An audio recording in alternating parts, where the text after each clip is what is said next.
¿Qué tal, amigos? Nuevamente aquí estamos en nuestro canal de YouTube Merry Chris más. En esta ocasión nos acompaña un invitado bastante especial, licenciado psicólogo doctor Aurelio Coronado. Vamos a estar hablando de una entrevista de un tema bastante interesante en el cual él es una eminencia, yo creo ya en el país de México y no sé si incluso en Latinoamérica. Y bueno, antes de empezar, los invitamos a que se suscriban a nuestro canal, nos ayuden pues regalándonos un like, compartiéndolo y pues no olviden que suscribirse pues es de buena suerte. Cada vez que ustedes se suscriben tienen 5 años de buena suerte y al contrario, si no comparten el video con 50 contactos en su correo de mail, son 7 años de mala suerte, entonces mejor que se suscriban, amigos. Antes de empezar con la entrevista, ¿algo que nos quieras decir, Mary? Pues nada, que nos sentimos muy honrados, Aurelio, de que seas nuestro primer invitado y que nos des la patada de buena suerte en este canal. Y de verdad es un orgullo que estés con nosotros. Elegimos un tema que ahorita está pues muy sonado en la sociedad, el cual ha generado en redes sociales pues una mezcla de emociones y de reacciones ante el mismo. Vamos a hablar del tema de esta chica influencer, Marian Fonstaga. Pues ella es influencer de redes sociales, tiene 17 años. Ella comparte contenido relacionado con la maternidad y el estilo de vida. Actualmente ya tiene en una de sus redes sociales cerca de 200,000 seguidores. Y bueno, el evento que sucedió hace poco fue que ella fue detenida después de que presuntamente atacó con un arma punzocortante a la influencer Valentina Gilabert. Bueno, espero que esté pronunciando bien su apellido, causándole aproximadamente, bueno, con la información que se tiene más bien, 15 lesiones en distintas partes del cuerpo, dejándola pues en un estado crítico de salud. De hecho, actualmente ella ya salió pues del hospital. Y bueno, Cris, no sé, nada más una introducción en cuanto a el aspecto legal que nos quieras dar de este caso. Bueno, sí, antes de pasar la palabra a Gillo para que nos comente de su background, comentarles que, bueno, hay bastante controversia en los medios y en las redes porque se está tratando a Marian bajo el marco de justicia de comprensión para menores, que por ahí me imagino Yayo sabe más al respecto. Implica que se tiene una fe, una creencia en que el menor puede reintegrarse a la sociedad y por eso las penas no son iguales a las del adulto, porque se le juzga desde otra perspectiva con más, digamos, fe en la reinserción social.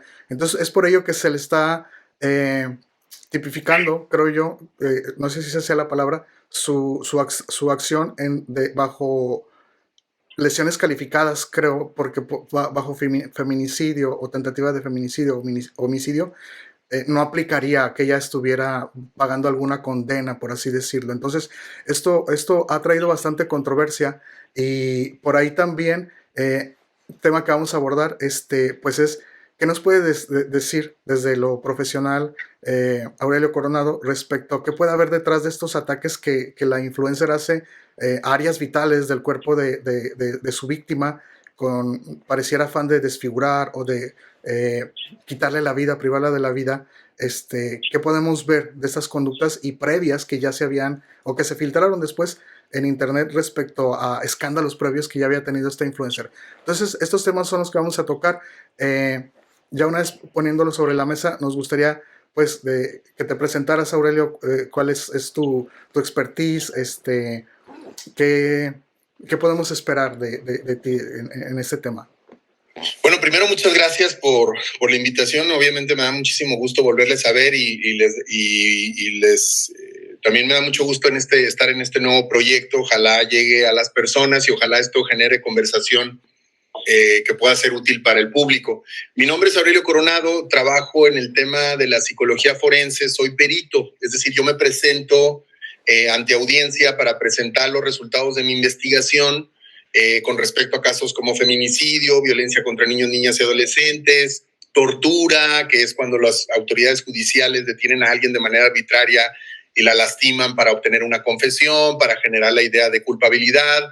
También últimamente he trabajado mucho el tema de crímenes contra defensores de derechos humanos, que es un tipo de crimen que está asociado, por ejemplo, a el cambio climático, es decir, personas que luchan porque su tierra, porque su agua, pues no se las quiten, no los desplacen, y esto obviamente genera rispideces y genera violencia, genera asesinatos, genera amenazas y esto otro. Entonces, bueno, tengo experiencia trabajando en juzgados, también tengo trabajando en el sistema penitenciario, he llevado casos de adolescentes que han asesinado, particularmente aquí mismo en Aguascalientes llevé un caso de una adolescente que es acusada del asesinato de su padre, y bueno, me tocó ver el contexto y demás elementos. Entonces, bueno, la intención de estar acá es presentarles cómo se puede analizar un caso desde lo que le llamamos una perspectiva de derechos humanos, que es la metodología que hemos ido desarrollando en esta pues, década y media más o menos trabajando en esto,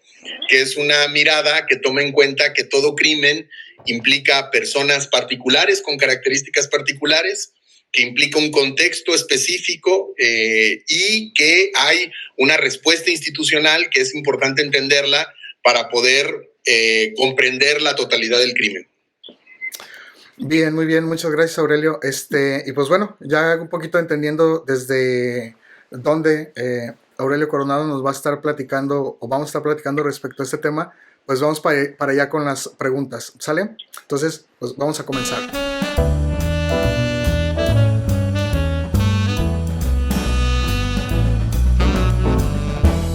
Bueno, y pues pasando al tema de las preguntas, la primera pregunta para mí sería, en base a las conductas que se observan de Marianne, ¿tú qué horóscopo crees que tiene y cómo se afectaría esto su conducta cuando estamos en Mercurio retrógrado?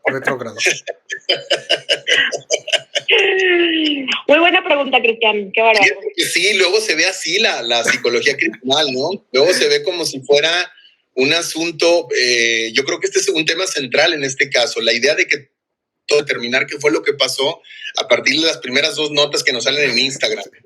Y no, pues sí fue, no fue, eso creo que es un tema, una dimensión muy importante de este tipo de casos, lo estamos viendo mucho con el tema del fofo, con otros tipos de casos, en donde la gente quiere hacer un análisis del sistema de justicia basado en los 3 casos que conocen la última semana. Y creo que ese es un elemento fundamental. A mí me tocó, y tú te recordarás, Cristian, cuando todavía sucede, ¿no? Que la psicología criminal pasaba algo, lo de Kalimba, y en TV Azteca salía un camarada hablando de que si la cara de Kalimba, que si el rostro, que si el lenguaje no verbal, y es esta forma de explotar lo que está mediáticamente en el centro, en lugar de entender que, ahora sí regresando, el comportamiento de cualquier persona no se puede entender hasta que no tengamos acceso completo a los antecedentes y realmente a la mecánica de los hechos. Un crimen implica 2 cosas, y creo que es importante. Una logística, ¿qué pasó? Cuando entró, hay cosas que se están discutiendo como si tenía o no tenía los códigos para entrar, había o no amenazas previas, ella llevó el cuchillo, lo tomó ahí. Son cosas que son muy importantes para poder entender lo que sucedió. Esa es la logística. Y luego hay otra que es la narrativa. ¿Quiénes son esas personas? ¿Qué relación tenían entre ellas? ¿Cuáles son las razones y las motivaciones? ¿Qué vulnerabilidades había y qué abusos de poder? Entonces, para poder hacer cualquier tipo de, digamos, de comprensión de un fenómeno violento que ha tenido pues en particular, que tiene esta cobertura mediática, es primero tratar de quitar todo lo que se dice en los medios y luego tratar de, pues, aportar algún tipo de perspectiva a la hora de entenderlo. Se me hace bastante interesante que respondes la pregunta porque te la planteo precisamente a manera de broma, pero se me hace como interesante cómo agarras esa broma y la pones en contexto. Yo ahorita estaba viendo, voy a hacer un video más adelante, respecto a una tendencia que hay de terapia de Instagram, que precisamente cómo trivializamos las cosas en las redes y por 2 o 3 noticias ya estamos opinando con una seguridad de tener una expertise que suena risible, como la pregunta que te acabo de hacer, que claro, como si la información que hay ahorita en los medios pues es un 10% o quizá un 5% de la que realmente es, ¿no? Como dice Aurelio. O sea, bueno, para mí una frase que me resuena muchísimo es: el mapa no es el territorio, ¿no? O sea, eso minúsculo que vemos pues no es la realidad y mucho menos en este tipo de casos que es algo pues mediático, que es de redes sociales, que es totalmente influenciado, ¿no? Para pues ganar aprobación de la gente y para generar más espectáculo. Pero precisamente, Aurelio, pensamos en entrevistarte a ti, porque sabemos que realmente es un tema serio, que no hay que usarlo como si fuera pues como un circo, ¿no? Que parece que lo toman en muchos medios, y darle la seriedad, ¿no? Y qué más que tú, que tienes este enfoque de derechos humanos, ¿no? Hablarnos conscientemente de las realidades, de cómo se puede ver desde tu perspectiva, que es pues totalmente pues es una realidad, cómo podemos ver este caso, ¿no? Este análisis que hacemos. Entonces, Cris, pues ya una vez ya avisando aquí la broma, ¿cuál es la primera pregunta que tenemos para Aurelio? Sí, bueno, la primera pregunta, y como siguiendo todavía como en esto de las redes y del impacto, y cómo YouTube se está volviendo este foco de información, de entretenimiento, de mucha atención como uno como usuario. Por ahí, la primera pregunta sería, basado como en análisis previos que se han hecho en redes sociales, como hechos por canales como de psicología como Mente Humana o Doctor Salama, se menciona que Marianne tiene una falta de control de impulsos y una visión, digamos, cosificadora de su hija, que lo usaba como en esto de ser mami blog. ¿Tú qué elementos de su historia personal, el embarazo adolescente, la exposición en redes, crees que podrían explicar el comportamiento que tuvo Marianne en este hecho delictivo? Muy buena pregunta. Fíjate que lo del control de impulsos, pues a ver, es obvio, ¿no? O sea, a ver, eso no se requiere un psicólogo para hablar del tema de control de impulsos. Es evidente que, y aparte es una categoría como muy amplia que pueden implicar muchos elementos. Yo lo que quisiera es empezar tomando en cuenta que, como les decía, hay 3 elementos siempre en todo crimen. La víctima, que implica una vulnerabilidad, es decir, ¿por qué esa víctima y no otra? La agresora, que implica lo que me acabas de platicar, cuáles son sus antecedentes, cuáles son sus características, pero sobre todo cuáles son sus motivaciones. Y tercero, que no se nos olvide el contexto o la plataforma donde sucede. ¿Por qué? Porque tenemos que salirnos de la idea de que esto es un fenómeno particular, realmente es un fenómeno general. La idea de monetizar la vida personal, la idea de monetizar una idealización del consumo o de la apariencia física o de la maternidad o del ejercicio o de la práctica de la psicología o todo, pues no surge del deseo de las personas, sino surge de un sistema que está diseñado para eso. Me refiero a las redes sociales. No se nos olvide que las redes sociales, al igual que los periódicos antes, por ejemplo, cuando reportaron casos como el Jack el Destripador, no es que ellos estuvieran tratando de documentar la violencia en Whitechapel, en Londres. Lo que querían era vender periódicos. Claro. Entonces, lo que deben hacer es tratar de contar una historia para que tenga los elementos que te hagan que tú quieras verlo. Y estos elementos pues tienen que ver obviamente con, como dices, la maternidad, por ejemplo, el usar niños. Es algo que sucede todo el tiempo. Hay muchísimos aquí como en Estados Unidos de mujeres que utilizan a sus hijos, que los maltratan, hombres también. Ha habido casos muy públicos en donde ponen a trabajar a los niños. Entonces esto no es raro.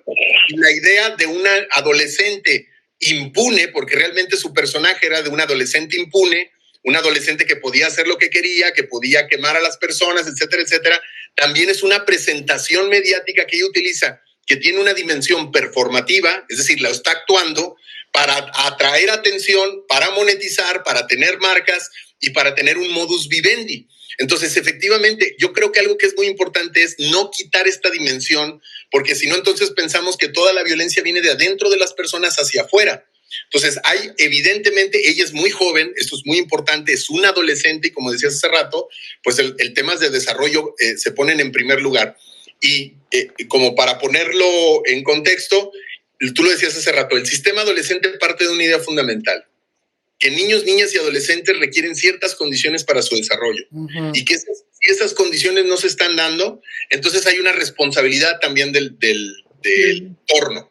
Y que las sentencias, y creo que esto va a ser lo más importante o sea, al final, no deben de reflejar solamente la idea de que esta persona seguramente necesita terapia o castigo o escarnio público o que la víctima requiere simpatía o escarnio o supervisión, lo que quieran, sino que hay un sistema que permite, que premia y que condiciona este tipo de comportamientos. Sí, sí, para mí importante lo que menciona respecto a cómo a veces pensamos que las personas que cometen este tipo de conductas es el otro, no Exacto. pertenece, pareciera que no es humano. Un Sí, humano no se comporta así.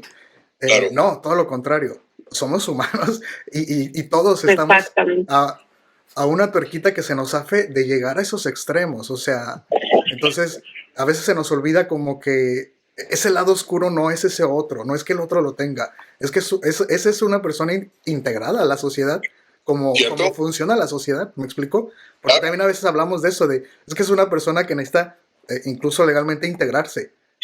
Es que no está desintegrada, es lo que sucede dentro de la sociedad. No es la única claro. ni la primera. La sociedad tiene pues esas células, que esas células tenemos nuestro lado oscuro y es parte de. Se me hace bastante interesante cómo lo planteas. Me explico porque implica lo que mencionas, centrarnos en esos tres elementos que mencionas y no simplemente como hablamos en un principio en esta pregunta de broma, en esa superficialidad de lo que se ve nada más en redes, pero sin, otra vez como desde la opinología del público, pero sin ver el trasfondo de lo que realmente nos puede llevar a una situación de, pues, de esas trascendencias, de esos alcances. No sé Claro. si tengas algo que más agregar, Marie, o pasamos a la segunda pregunta. Pues nada, creo que coincido con lo que ahorita Aurelio nos está pues enseñando. Creo que somos parte de un sistema y todos, o sea, nuestras acciones rebotan en la de otros y la de esos otros rebotan en la de otros, ¿no? Entonces, pues así que este tipo de acciones hay que analizarlas desde una totalidad, ¿no? Como lo menciona Aurelio. Y bueno, en relación de esta misma pregunta, que es en cuanto a la motivación, que posiblemente llevó a Marianne. Ella planeó un viaje desde la ciudad de Cancún, en donde ella reside, hacia la Ciudad de México, que es donde pues, se originaron los hechos. ¿Tú qué crees que sería lo que la motivó a Marianne a cometer pues esta tan estructurado, tan bien planeado? Porque pues sí, obviamente anticipó todo, ¿no? O sea, el hecho de comprar vuelos, de salir de su ciudad, el saber, como tú dices, hace rato lo mencionaste, ¿no? O sea, ¿cómo accesó? ¿Quién le dio acceso? Digo, todas estas preguntas se me vienen a la mente ahorita. ¿Cómo sabía precisamente en dónde estaba? ¿A qué hora se iban a reunir? O sea, ¿cómo crees que sería el motivo, o cuál sería el motivo que llevó a Marianne a cometer este acto, Aurelio? Fíjate que cuando hablamos de motivación criminal, algo que creo que primeramente es fundamental, es que entender que la violencia es un ejercicio de poder. Y los ejercicios de poder tienen que ver con tratar de que el mundo funcione o suceda lo que tú quieres ser, no lo que haces, sino lo que quieres ser. Cuando se habla, por ejemplo, de violencia de género, que claramente aquí hay un componente de violencia de género, ahorita hablamos más adelante de eso, hay un asunto de corrección, se llama. El agresor lo que tiene es, hay una cultura. Esta cultura te dice, en el mundo tú tienes este lugar. Las mujeres se tienen que dejar el pelo así, las personas trans no pueden entrar a estos lugares, las personas morenas no tienen acceso a esto. Este mundo ha construido una serie de estereotipos que hacen que las personas no seamos iguales, sino que tengamos un lugar en la sociedad. Este lugar establece lo que le llamamos roles, y a estos roles le llamamos normalidad. Cuando el agresor, los agresores, las instituciones o quien usted quiera, percibe que esa normalidad o ese poder que se tiene sobre el otro se está desdibujando, se está desquebrajando o se está perdiendo, viene un fenómeno de corrección.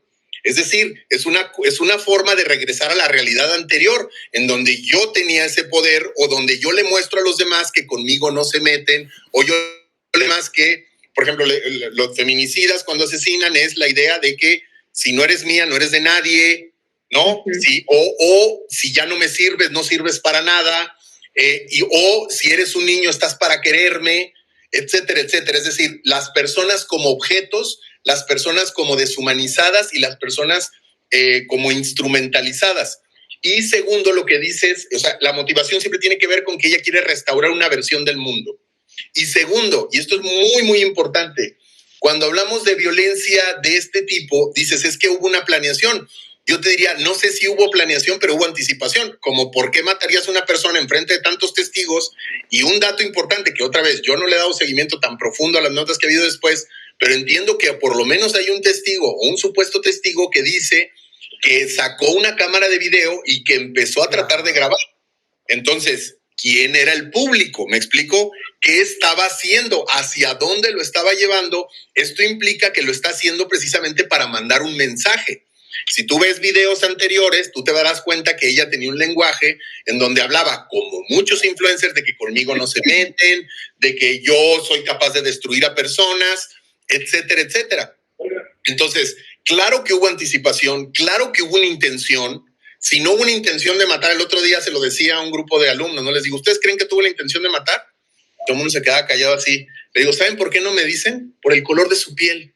Hay un fenómeno muy importante. Es una mujer blanca adinerada. Okay. Desde la colonia no queremos aceptar que las mujeres blancas pueden cometer crímenes horribles porque precisamente por estereotipos de género, de alguna forma Claro. se piensa que ciertas mujeres, obviamente desde el racismo, son las verdaderas mujeres, y no se nos olvide que mujeres blancas participaron durante los procesos de esclavitud violando, pisando, tortura, y durante mucho tiempo esas mismas mujeres blancas querían mantener, así como los machos que están con Temach y todo eso, quieren mantener una idea de que por ser machos, de alguna forma tienen una virtud, y esta virtud, si se fijan, tiene que ver con lo que les acabo de decir, la cultura, los roles y la normalidad. Es que básicamente todos estamos bloqueando con que nuestra forma de ver el mundo es la forma de ver el mundo. Y si algo se desquebraja, pues queremos utilizar... Ya se rompe.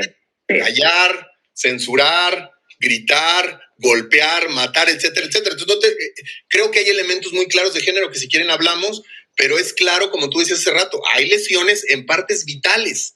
No, o sea, no hay vuelta atrás. O sea, utilizar un cuchillo con una persona no va a ser para lesionarla, ¿no? Va a ser para matarla, o es una de las posibilidades más importantes que hay ahí. Okay. Sí, algo que me llama mucho la atención de lo que mencionas es como la normalización, de cómo este lenguaje que se repite mucho en redes sociales y que no en redes sociales, para mí el que se repita en redes sociales es un eco de nuestra realidad en México, de cómo este discurso de que lo decimos en la calle como mexicano, no sabes con quién te estás metiendo, ¿sí sabes quién soy? O sea, sí, ya sabes quién soy. Ya todos tenemos tan internalizado el miedo que genera meternos con un narco, con alguien influyente, que incluso nosotros mismos ya sabemos el miedo que va a generar en el otro, el que diga estas palabras, y cómo a veces, o sea, varios influencers, o sea, está también curioso el caso de los influencers metidos en problemas legales, porque pareciera que toda esta atención que reciben les hace creer que sí son don Juan Camaney o don Chapito o don alguien, que pobre de sí, realmente si te metes conmigo, porque pareciera que ya me creí que sí soy impune. Como pues es eso, es la aprobación. Tener impunidad, pues. Ajá. O sea, a veces... Sí. Exacto, y es la misma aprobación, o sea, no sé si se acuerdan cuando estábamos más chavos, no sé, en la adolescencia, que teníamos un grupito y había alguien problemático.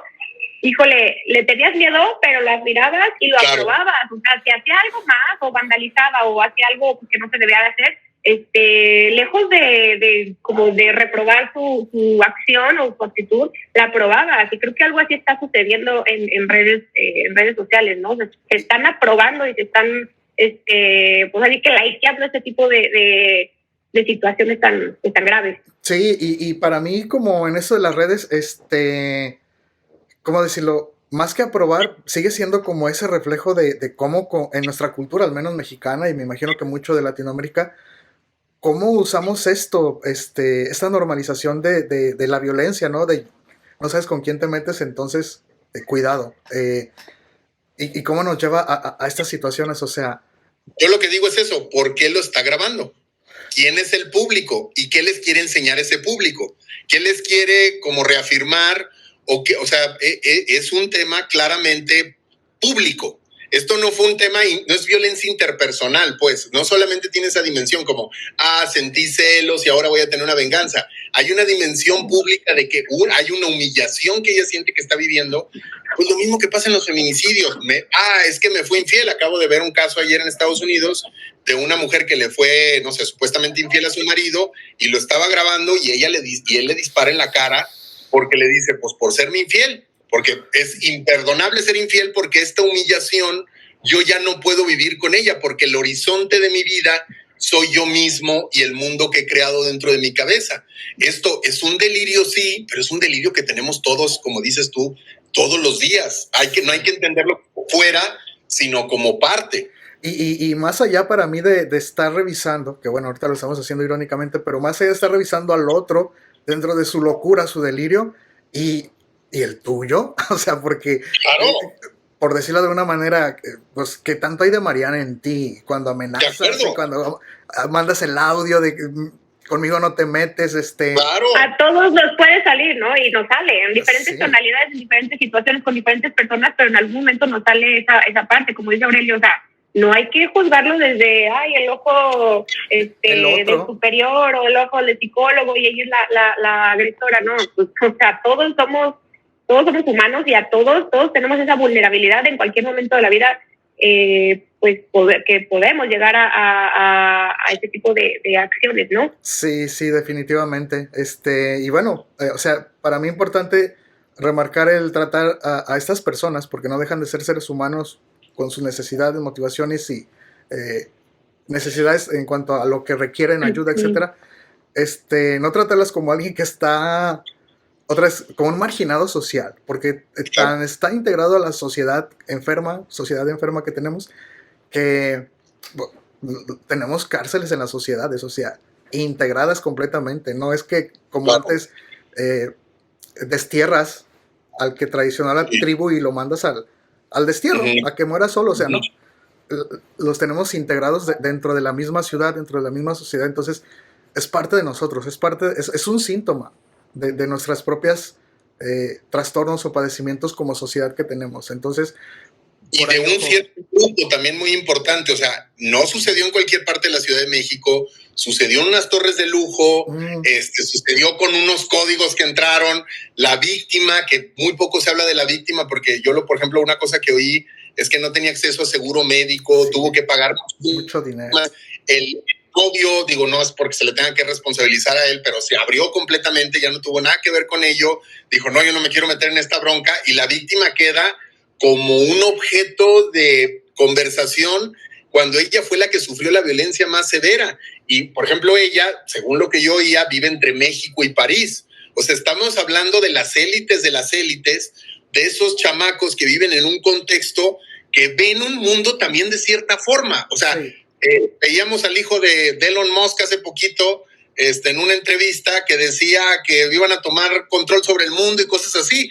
Pues ese niño, ¿de dónde lo está oyendo?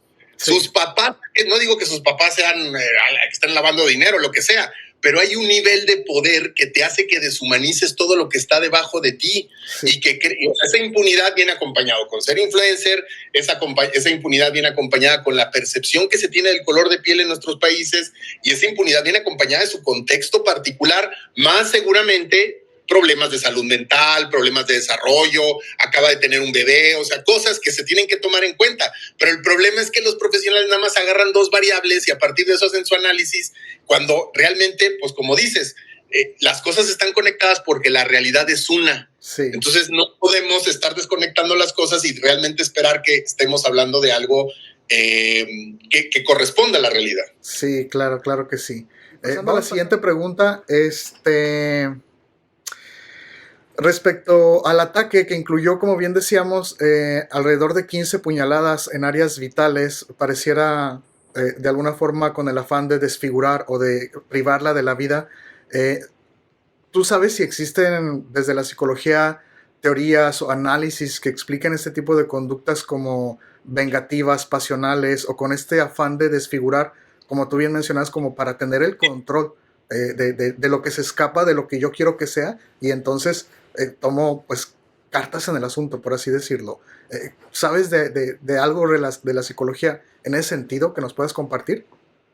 Sí, mira, de hecho el protocolo el modelo de protocolo de investigación de violencia de género y feminicidio de ONU Mujeres habla dentro de la forma de hacer análisis, aquí estamos hablando de medicina forense, es que tienen que tomar en cuenta de esos dos elementos que acabas de mencionar. Uno, las áreas de lesión, es decir, en dónde estaban localizados los ataques, obviamente con un cuchillo, para el que yo entiendo, pues no hay áreas no vitales cuando te atacan con ese cuchillo. Es como dispararte en la pierna, pues es algo que de las películas luego la gente sobrevive, pero dispararte en la pierna te puede dejar completamente desangrado o te puede dejar paralítico para toda la vida. Entonces, claramente, cualquier uso de cuchillo sobre una persona, así como cuando el fofo golpeó directamente en la cabeza a una persona que pesaba muchísimo menos que ella, se tiene que entender eso como la posibilidad de muerte. Una de muchas personas mueren o quedan con lesiones para toda la vida con golpes en la cabeza. Se tiene que entender primero que múltiples lesiones, el uso del cuchillo, tiene que ver necesariamente con acabar con la vida de una persona, o es una posibilidad. O sea, se tendría que ser una persona muy hábil para cuchillar tantas veces a una persona y no matarla, ¿no? O precisamente no tener la habilidad, o simplemente es una persona muy joven que pudo sobrevivir. Y segundo, hay un término que se llama overkill. El overkill es un término que viene en el protocolo que tiene que ver con sobrematar. Matar, lamentablemente, es también un oficio. Matar también es algo que se hace en las guerras, que se hace dentro del crimen organizado, y tiene que ver obviamente con la ejecución de la persona, pero también tiene que ver con el ocultar el crimen. Entonces, muchas de las veces el término que se utiliza para este tipo de crímenes es el instrumental. Mataste porque querías acabar con la vida de esa persona, porque el que estuviera viva te implicaba algo. Pero cuando hay lesiones, por ejemplo, me voy a salir del caso, como yo he visto, por ejemplo, en zonas genitales, mutilaciones, quemaduras de cigarro, eso tiene que ver ya con un asunto de degradar el cuerpo del otro, ¿no? Por ejemplo, perdónenme que sea tan gráfico y a lo mejor el asunto es mucho más leve, pero pues si estamos hablando de cuchilladas, yo he tenido casos, por ejemplo, en Colombia, de mujeres que las han desollado, les han quitado el rostro para después mostrarlas públicamente y dar un mensaje de esta mujer que se metió con nosotros, que andaba luchando por tierras, que andaba defendiendo los derechos de las mujeres, que andaba representando comunidades indígenas. No solamente le fue mal, sino es un acto de terror, pues. Entonces, esto tiene que ver, sí, con la violencia interpersonal, con acabar con el cuerpo, pero cuando ya le pones un componente público donde está el otro de testigo, porque recuerden que está de testigo otras personas ahí, también es una violencia hacia ellos. De hecho, estuvo amenazando a otra persona de que algo iba a suceder. Sí. Está amenazando al padre de su hija, a su expareja, que seguramente no tuvo la mejor responsabilidad afectiva y todo lo que se quiere. Pero es importante que cuando nos adherimos a la lógica de que se lo merecía o de que yo hubiera hecho lo mismo, pues es básicamente lo que sostiene el feminicidio. ¿Usted cree que el feminicida mata a mujeres inocentes, blancas, etcétera, etcétera? No, matan a mujeres que ellos piensan que han sido inmorales, que les han puesto el cuerno, que no los apreciaron por los buenos que eran. Es exacto, no digo que es exactamente lo mismo, pero sí es un espejo del otro lado. El uso de ese tipo de violencia no solamente está diseñado para matar a alguien, sino para aterrorizar, sino para demostrar, sino para mandar un mensaje. Entonces, por eso... Eso te iba a decir, es como un tipo de mensaje, ¿no? Es como si fuera, este es mi nombre, ¿no? O sea, esta es mi etiqueta, es como el mensaje muy claro de lo que o sea, así que del objetivo, de la intención del acto. Y le estaba gritando, le estaba diciendo que era una prostituta, le estaba diciendo que había, o sea, la estaba tratando, estaba utilizando los estereotipos de género que utiliza un feminicida cuando mata a mujeres. Es que el feminicidio no es un tipo especial de crimen, sino más bien es un tipo especial de motivación en un contexto que ya es criminal. La tortura tiene mucho de género, la violencia contra los niños también, pero también la violencia contra las mujeres también tiene mucho que ver con la edad y con el color de piel. Es que tenemos que complejizar la forma que entendemos las cosas. Y lamentablemente, creo que ese es un punto que les puede a ustedes resultar interesante. Piense usted también cómo las redes sociales son test de opción múltiple. O estás a favor o estás en contra. Entonces decimos, es que la gente está polarizada. No, pues es que el test está polarizado. No hay opiniones amplias. La gente, los periódicos no te van a empezar a hacer una investigación o que estás a favor o que estás en contra. Ahí va uno a picarle, ¿no? Es la democracia votar. Y uno piensa que votando está participando. No, estás dando una conversación donde unos ganan por vender esto y donde unos ganan por vender esta otra cosa. Por eso no se quiere complejizar, porque complejizar quita la necesidad de estos intermediarios que se llaman redes sociales para el discurso público. Exactamente. ¿Ibas a decir algo, Cris? No, comenta. Bueno, hablando particularmente, que hace ratito lo mencionaste, Aurelio, Mariana hace, creo que parece que la bebé tiene 9 meses, su hija, entonces ella estaba también atravesando, aunque ella lo niegue, por una etapa postparto, ¿no? Sí. Digo yo que soy mamá, sé lo que atraviesa hormonalmente, por eso digo que, y me parece muy interesante que tú digas que pues somos seres humanos y cualquiera estamos propensos o vulnerables a este tipo de acciones, ¿no? Bueno, en concreto, Marian negó la existencia de una depresión postparto en sus contenidos, incluso hasta se burló y dijo que era una palabra, ¿no? Una tontería, que era un invento. Un invento, una tontería y que era casi que una excusa que las mujeres usábamos para tirarnos a la cama a descansar. Esta postura podría reflejar como una desconexión de su realidad emocional y que esto afectara como en tener como esta desestabilidad emocional o este tipo de emociones que tuvo.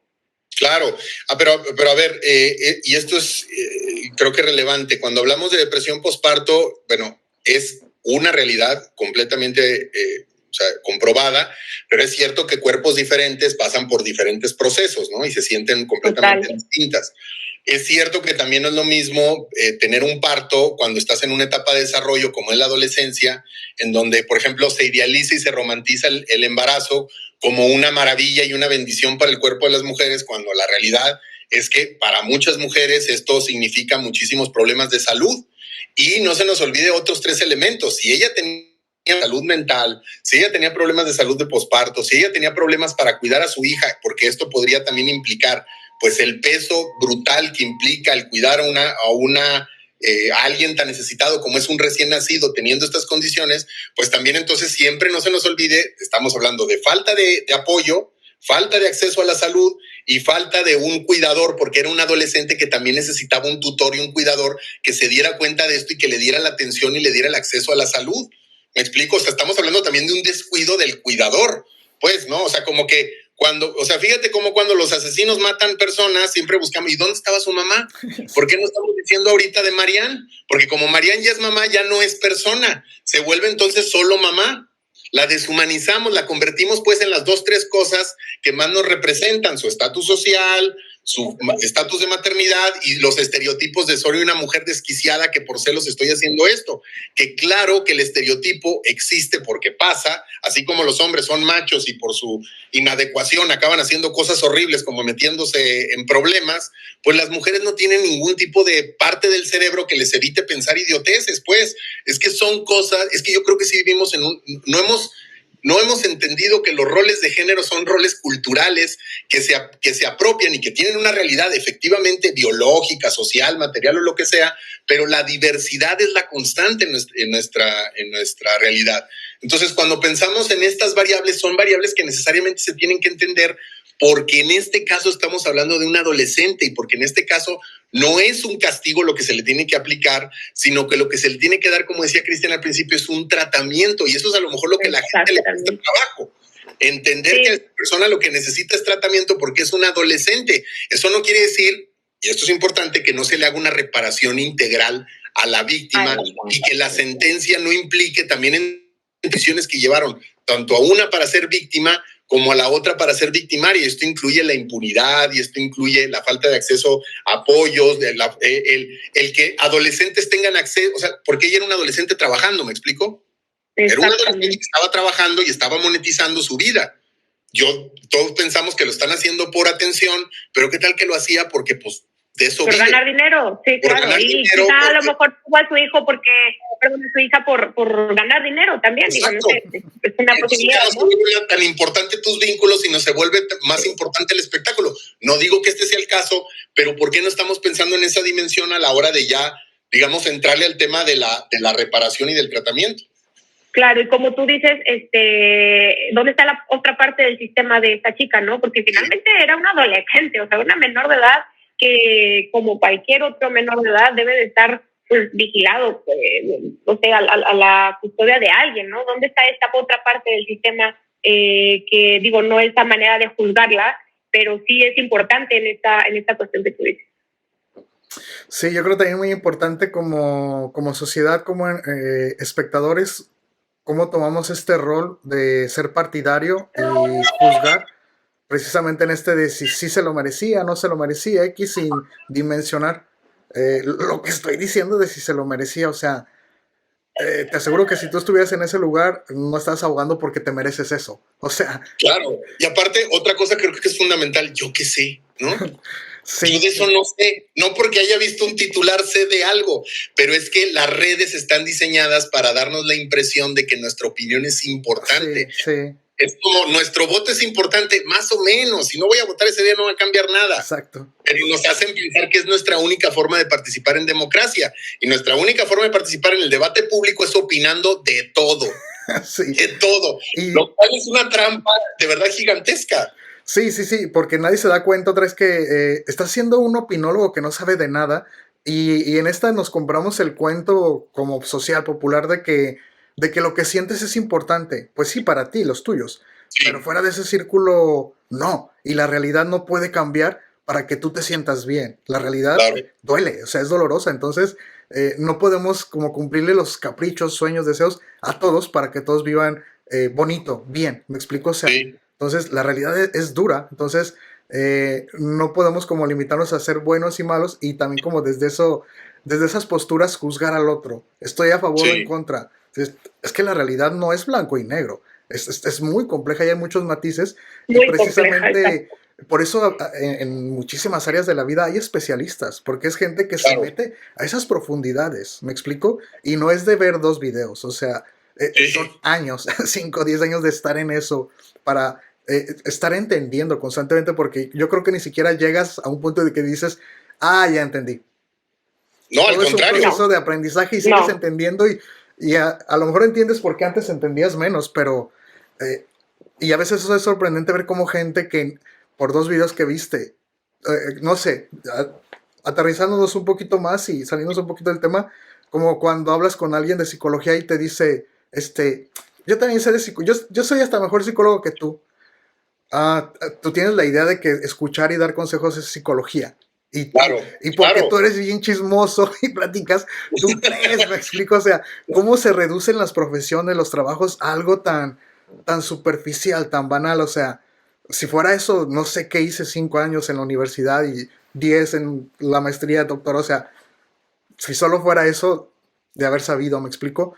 Entonces, Oye, y del otro lado también hay que ver que los expertos también por ser parte empiezan a simplificar sus opiniones, ¿no? También cuántas personas que sí estudiaron, que sí andan en el tema, porque como que, o sea, si uno se pone a aplicar esto, a hablar de las cosas de cierta forma, pues tampoco todo el mundo te va a ver. no. Y entonces la gente que lo habla de cierta forma y que tiene cierto estatus, cierto poder, acaba reduciendo su opinión a lo que las redes sociales dicen. ¿No? Por ejemplo, yo he visto varios, que es otro tema, varias personas que supuestamente saben de esto, empezar a decir, ay, es que la sociedad, que no sé qué. ¿Cuál sociedad? Estás hablando de redes sociales. Es muy importante entender cómo funcionan las redes sociales como una forma, como les decía, de comprar periódicos. Por eso es que mañana va a salir otra noticia de este caso para sacarle provecho a este primer impacto. No es que se estén develando nuevas cosas, sino que se están tratando de hacer, como le llaman estos clickbaits, para que sigamos hablando de esto. Entonces, tanto las personas se montan como si fueran expertas, como los expertos empiezan a hablar como si fueran personas del sentido común, para que las personas de sentido común no se sientan mal de que alguien está opinando algo contrario a lo que ellos dicen. Sí, creo también yo para que entienda la gente, llegue a más población y yo pueda tener también, pues, como redactor de periódico, pues, más lectores y más ganancia. Exacto. Como, Exacto. No sé cómo decirlo, divulgador de noticias. Entre más gente lo entienda, más gente me consume y simplificamos las cosas. Entonces, bueno, pasamos a la siguiente pregunta para ir avanzando. En sus redes sociales se muestran videos en los cuales ella muestra conductas previas bastante violentas. Incluso llegó a aparentar ser propietaria de una casa, y llegó también a inculpar a su pareja en redes sociales de maltrato físico y después se retractó de ello y después se volvió a retractar de su retractación. Entonces, ¿hasta dónde podría explicarse la etapa de la adolescencia en la que aún se encuentra Marianne que nos pueda hacer entender este tipo de conductas precisamente pues, es un adolescente? O sea, ¿sí me explico? Sí, claro. Sí, es cierto que cuando hablamos de desarrollo, te digo, yo he llevado casos. Una de las dimensiones que se tiene que entender, pues es que hay un fenómeno de maduración del sistema nervioso y particularmente, digo, si se ve desde esa área de ciertas funciones que tienen que ver con las funciones ejecutivas, que tienen que ver con la planeación y sobre todo la percepción del peligro. Recordar que la falta de percepción de peligro que pueden tener ciertos niños o adolescentes son muy útiles para el aprendizaje, para el descubrimiento, y obviamente también los adultos no solamente es porque tengamos un cerebro más maduro, sino también porque la vida ya nos pasó por encima. O sea, también hay gente que puede tener 35 años y ser súper adolescente porque la vida no le ha pasado por encima y entonces dicen, no, pues la vida está buena, no, pues para ti, amigo. Entonces, imagínate, tú pones esas variables en una sola persona, adolescencia, impunidad, acceso a poder, a recursos, a audiencia que también piensa de la misma forma que ella y que quien la sigue, o sea, yo estaba viendo algunos de sus videos, pues obviamente no los aguanto, pues, o sea, ¿por qué me interesaría ver a esta persona hablando en una casa? Pero hay una audiencia que sí le gusta porque hay una cultura aspiracional, ¿no? Ser como esa persona, de tener acceso. Entonces, si te fijas, y esto como hablando lo que nos comentaban hace rato, de que un poco el fenómeno de la criminalidad está muy asociado al tema de la sombra junguiana, es un término que tenía Carl Jung para decir, el inconsciente no solamente es lo que reprimimos, sino más bien lo que no queremos ver. Exacto. Y entonces, a veces queremos aparentar poder precisamente porque estamos desvalidos.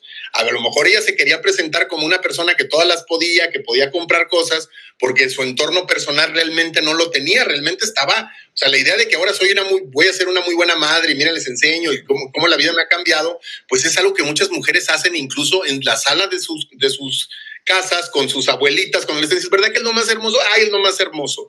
Es lo más hermoso la maternidad y todo el mundo, sí, y luego cómo está la lactancia y luego nadie me pela y ahora yo nomás soy como un sirviente de este bebé y nadie lo quiere decir y eso se empieza a convertir en una sombra que está ahí pero que no vemos y que entre más la negamos, más poder tiene sobre nosotros. Entonces, es una forma sencilla de entender que estos fenómenos de poder obviamente están asociados con un fenómeno de impotencia.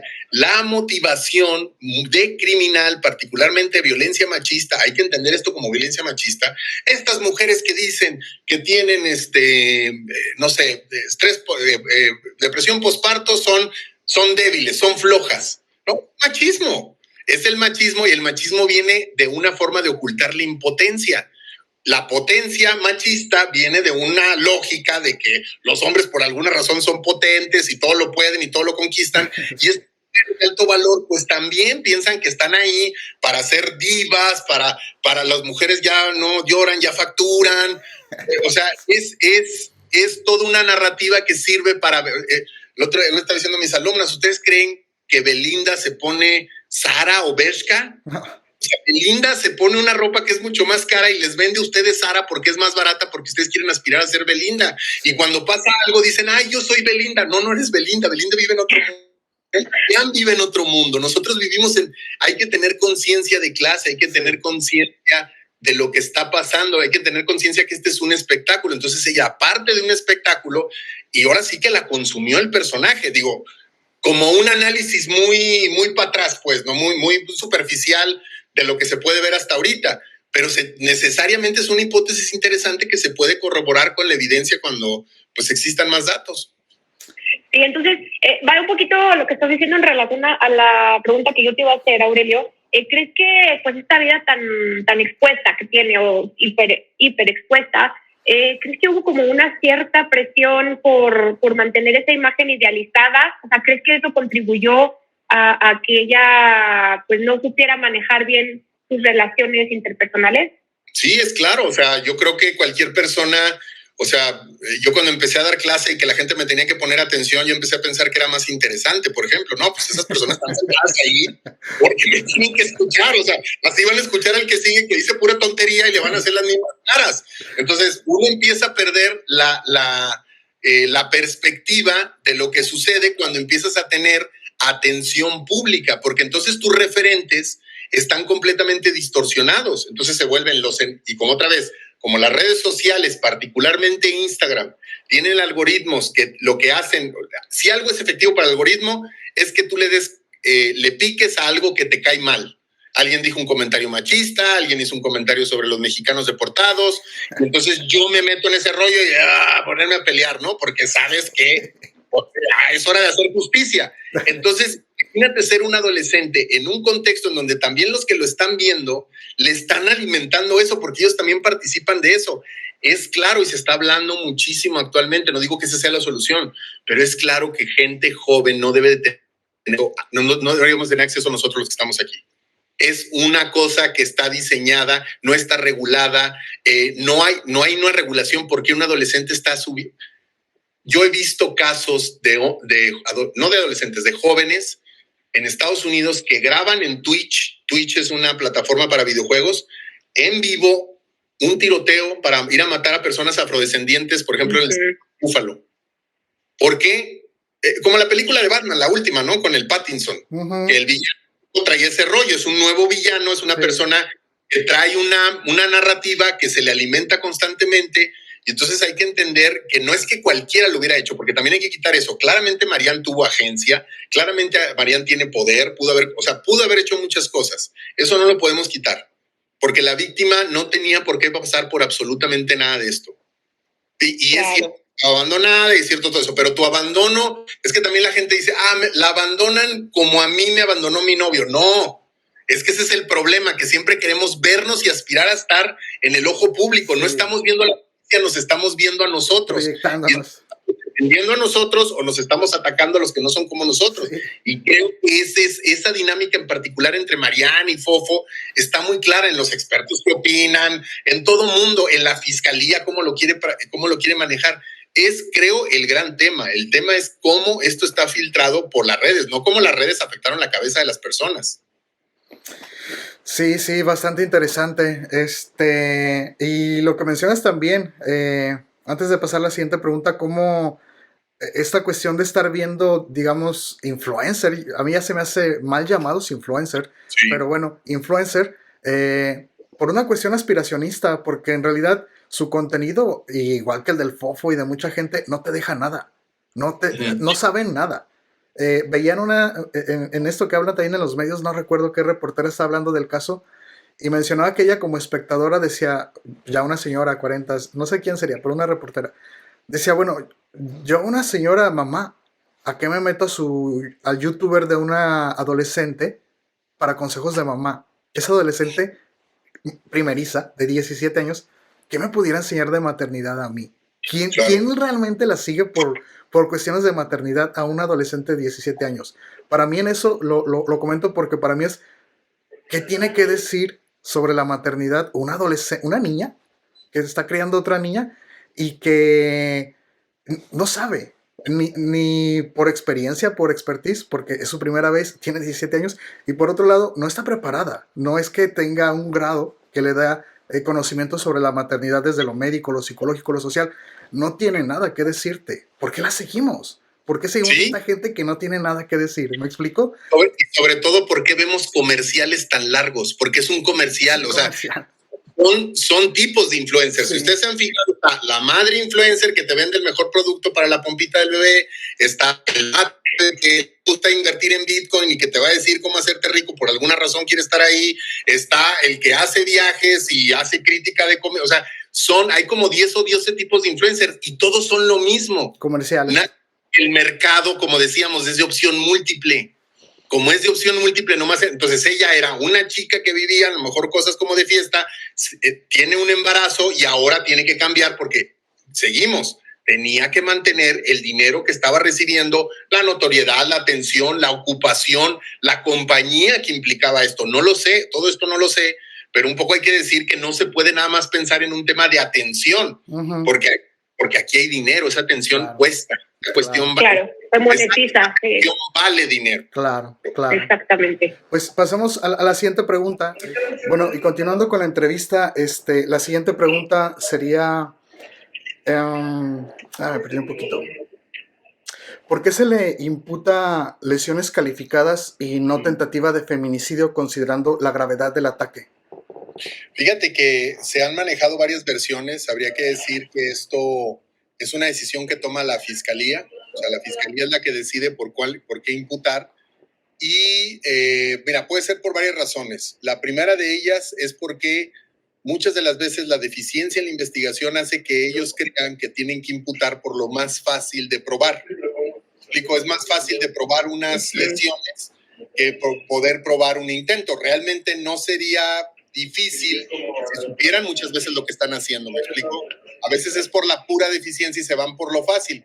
Y un argumento que ellos utilizan es que en este sistema de justicia adolescente, la máxima, digamos, medida que se puede tomar son 5 años de internamiento. Cualquiera, o sea, si hubiera sido intento, si hubiera sido lesiones, si hubiera sido incluso homicidio o feminicidio, 5 años es lo que por la ley pueden pasar. Entonces, a mí eso me parece inadecuado porque, y esto es creo que una dimensión importante de este caso, cuando estamos hablando de justicia adolescente, la sentencia o la medida, que realmente así se le llama, tendría que tomar elementos para reparar el daño y para establecer condiciones que estuvieron involucradas en llevar a que las partes llegaran hasta esto, particularmente ella.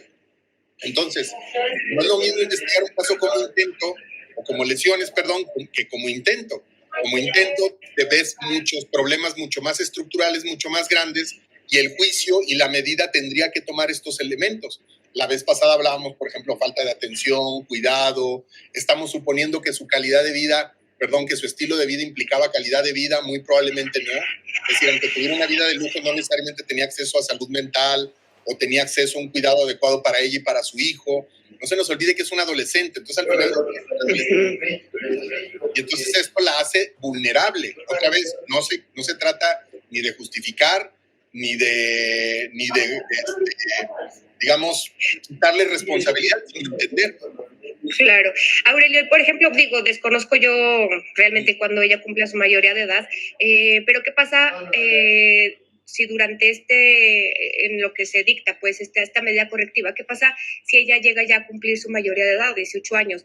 ¿Ahí qué tanto interfiere ya la medida correctiva que se va a tomar con Muy bien, con no, Mariana? pues sería lo mismo. O sea, como el crimen o como la falta, vamos a llamarle así, sucede en la minoría de edad, todo el tratamiento, o sea, toda la medida tendría que pasarse ahí. Entonces, sí es cierto que en estos centros luego hay personas mayores de edad conviviendo con menores de edad, lo cual evidentemente pues a mí me parece bien, porque imagínate llevártelos a otro contexto donde ya no es una medida, sino es una pena, ¿no? Si de por sí los centros están descuidados, imagínate una cárcel.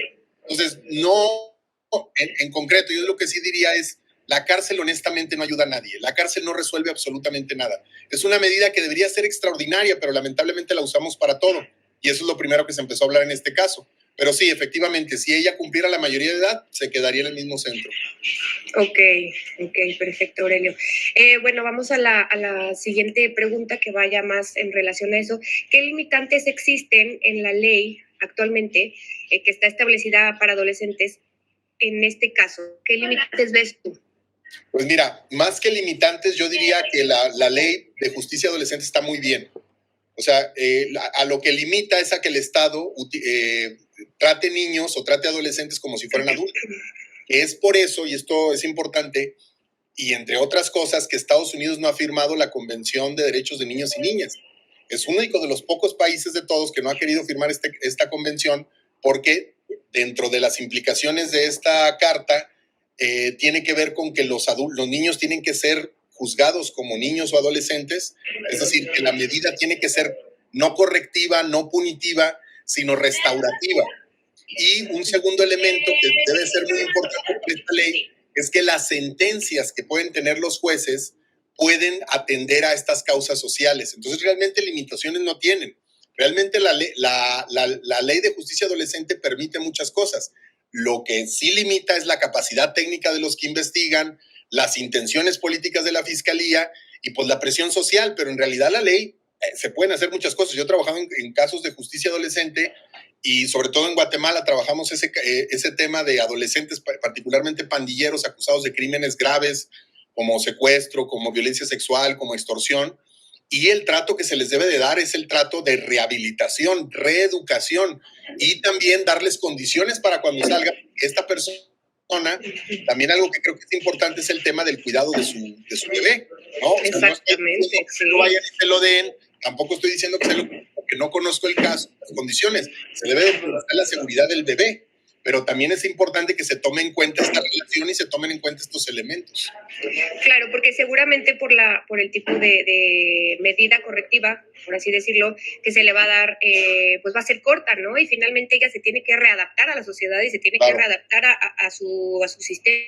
Y hay que ver de qué forma de estructura, pues todas esas áreas de su vida, ¿no? O sea, cómo tratar de compensar esa parte que quizá en este momento, cuando sucedió el hecho, pues carecía o no tenía o tenía falta de, ¿no? Entonces, creo que eso que dices es muy importante, como la cuestión de la readaptación, ¿no? Sí. Más que el castigo, más que el tiempo que esté aislada de la sociedad, que finalmente sabemos que pues en México, nuestro país, las cárceles pues realmente funcionan de otra forma y no como una medida correctiva, como tendría que ser, porque finalmente ellos se van a readaptar a la sociedad. Claro, ahí lo que yo diría es que la medida sí es readaptar y acompañado de una restitución plena de sus derechos. Es decir, para que ella pueda ejercer sus derechos de manera libre, participativa, con respeto a los demás, se requiere en cambio no solamente en ella, sino en las condiciones en las que se encontraba. Por eso es importante que la investigación tome en cuenta el contexto. Si la investigación se centra en que ella tenía un padecimiento mental y que a lo mejor tenía como un arranque de furia y falta de impulsividad, pues lo que le van a dar es tratamiento, ¿no? Para que le baje la impulsividad, para no sé, lo que quieran hacer. Pero al final del día hubo un contexto, lo que decíamos al principio del podcast.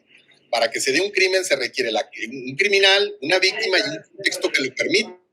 No entiendes o no atiendes el contexto, tanto en tu investigación como en tu presentación del caso, para que se lleve la sentencia, honestamente esto que estamos haciendo es pura simulación.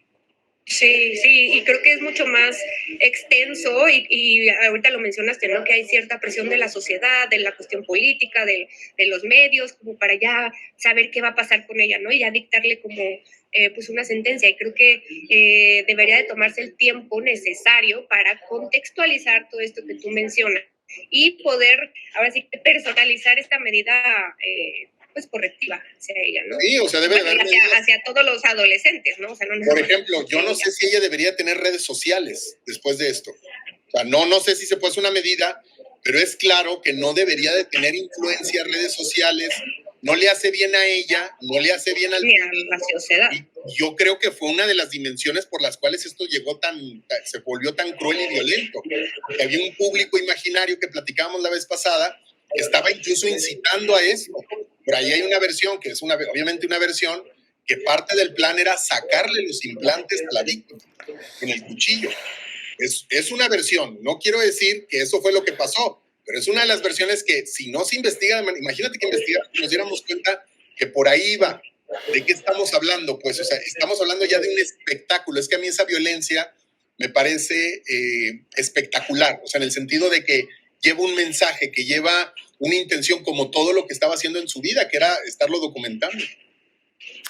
Sí, incluso lo que comentamos, para pasar después a la siguiente pregunta, otra vez esta cultura de cómo amenazamos los mexicanos y muchos latinos de no sabes quién soy, no sabes con quién te metes. Entonces, ya en eso que mencionas, los mensajes que se manda con la agresión, como muy similar en algún sentido, precisamente a los mensajes que llega a mandar el narco con mantas, con cómo mato a las personas, cómo las torturo. O sea, ya el mensaje que mandas, cómo está permeando eso la cultura que ya adolescentes, o sea, traemos eso de mandar un mensaje con esto que hago y muy violento lo que hago para mandar ese mensaje. O sea, increíble si va por ahí lo de tratar de sacar los pues implantes. Esta versión. Sí, pero pienso yo no está tan descabellado considerando lo otro de que supuestamente también grabó después de haber estado haciendo esto para mandárselo a su mamá. O sea, Sí. caray, ¿qué hay por ahí? Y es que mira, este caso lo podemos ver también a la luz, por ejemplo, del fenómeno de los mass shooters o los tiradores en masa. Por ejemplo, los que van a la escuela y disparan. Ustedes recordarán casos famosos como Columbine, casos en donde personas, sobre todo hombres, que se ha relacionado mucho a hombres, entran en procesos de aislamiento, entran en procesos en donde se sienten humillados y en donde quieren recuperar, ¿se acuerdan que decíamos? Sí. Recuperar el estatus a partir de la venganza, de la violencia, de la declaración pública. Y eso tiene que ver con los asesinatos de las escuelas. Y eso tiene que, porque por ejemplo, eso sucede mucho en Estados Unidos con armas, pero en otros lugares se utilizan cuchillos. Por ejemplo, en Japón es muy común el uso de cuchillos, como este ataque berserk que dicen que salen a la calle a atacar supuestamente a gente random. La verdad es que la mayoría de los casos no son gente aleatoria la que están atacando, sino siempre tienen un objetivo y ya de ahí pues se llevan a los que se tengan que llevar. Entonces yo creo que este caso se puede entender más desde una perspectiva de lo que hemos estudiado sobre los mass shooters o personas que cometen violencia inmediata, aunque sabemos que tenía sus antecedentes, para hacer un statement público, que un problema de salud mental que viene de absolutamente nada y que tiene que ver con su sistema nervioso de que así reacciona. Esto tenía una planeación, esto tenía una intención y esto tenía un mensaje. Bien. Y justamente con lo que mencionas, da pie a la siguiente pregunta que me gustaría plantearte. Valentina permaneció alrededor de una semana en coma inducido y hasta la parte anterior del video se encontraba en riesgo y bueno, creo que todavía secuelas permanentes en su brazo. ¿Cómo se evalúa el daño psicológico a largo plazo en víctimas de ataques con esta intención, ya sea desfigurativa o aniquiladora? No sé si sea la palabra. Fíjate que es grave. Yo creo que la comparación que podríamos hacer es, por ejemplo, los ataques con ácido. Esta táctica como de aventar ácido a mujeres para dañarles. Yo he visto casos, por ejemplo, yo mucho más graves de mujeres que han sido, pues no solamente desfiguradas, sino asesinadas y les decía yo, han exhibido su cuerpo de manera pública. Y entonces cuando una persona pasa por un trauma así, es muy importante varias cosas, ¿no? El trauma en general afecta en términos de la desintegración. La desintegración de dos dimensiones, para entendernos más fácil. La memoria, es decir, los recuerdos de lo que pasó, de lo que estaba previo en general, que tiene que ver con tu recuerdo de los hechos, porque obviamente hay un proceso que se llama disociación. Las víctimas, por eso a veces estamos en situaciones de muchísimo peligro y lo recordamos diferente a cualquier otra situación. A veces podemos comportarnos como si no estuviera pasando nada porque hay un mecanismo que es muy natural, que es la disociación, que es separarte del hecho, porque estás viendo que estás sangrando, estás viendo un hospital, estás viendo que está saliendo en la tele o en internet, etcétera, etcétera. Y eso es una dimensión. Otra dimensión es la identidad. La identidad tiene que ver con cómo ahora te entiendes con estas lesiones, cómo te entiendes ahora con esta violencia, y el programa de atención del trauma tendría que ver tanto su identidad como su memoria. Y una reparación de daño necesariamente, también en este caso evidentemente tendría que pasar por una cirugía estética. Yo he tenido casos, por ejemplo, en donde luego les cuesta trabajo a los médicos entender que las mujeres o los hombres o cualquier persona, además de la funcionalidad, también no quieren tener las cicatrices que seguramente ella va a tener el resto de su vida, que le recuerdan esta violencia. Entonces hay todo un trabajo que atender. La reparación de daño creo que aquí es el centro del caso, es lo más importante, porque yo pensaría que la agresora tiene que ser parte de la reparación de daño en la medida que la víctima sí lo desee. No solamente monetariamente, sino muchas otras cosas más se deberían de hacer. No creo que se llegue a una reconciliación ni a algo más que eso, pero es cierto que sí, una verdadera reparación de daño tiene que ver con otros elementos como la conciencia pública de lo sucedido, disculpas públicas, condiciones, no nada más el trauma. O sea, por ejemplo, ahí entraría esa reparación del daño por parte de la agresora. O sea, eso sería como la forma en la que sea el partícipe, pues.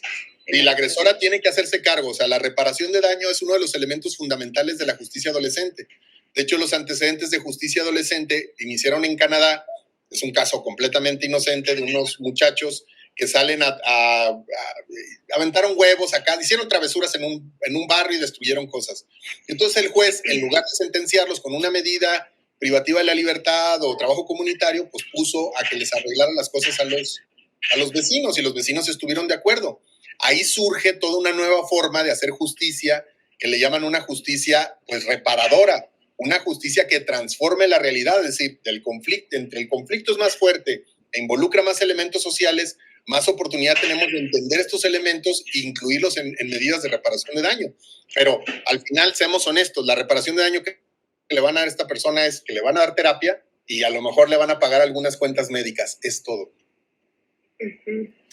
Sí, bueno, y antes de pasar a la siguiente pregunta, para mí se me hace interesante esto que mencionas de esta nueva como perspectiva de impartir justicia, porque de alguna manera también, al menos como en los adolescentes, o no sé qué tanto influye este tipo de impartir justicia en diferentes ámbitos, diferentes niveles, pero para mí implica también que estás haciendo al victimario responsable de sus actos, y ahora tienes que, no a partir de, en lo que mencionas el ejemplo, no de hacer ayuda comunitaria de limpiar calles o parques, que no tienen nada que ver con el daño que tú hiciste, sino reparar el daño que tú hiciste, enfrentarte a eso y tú repararlo. Para mí implica el, pues, obligar de alguna manera a ese otro a hacerte responsable del daño directo que hiciste, no de manera indirecta, como expiando culpas, haciendo un bien. No, y como pagándole al Estado, ¿no? Como si el Estado hubiera sido el ofendido, que ese es el sistema anterior. O sea, te están castigando porque rompiste una regla del Estado y tu reparación de daño se la das al Estado.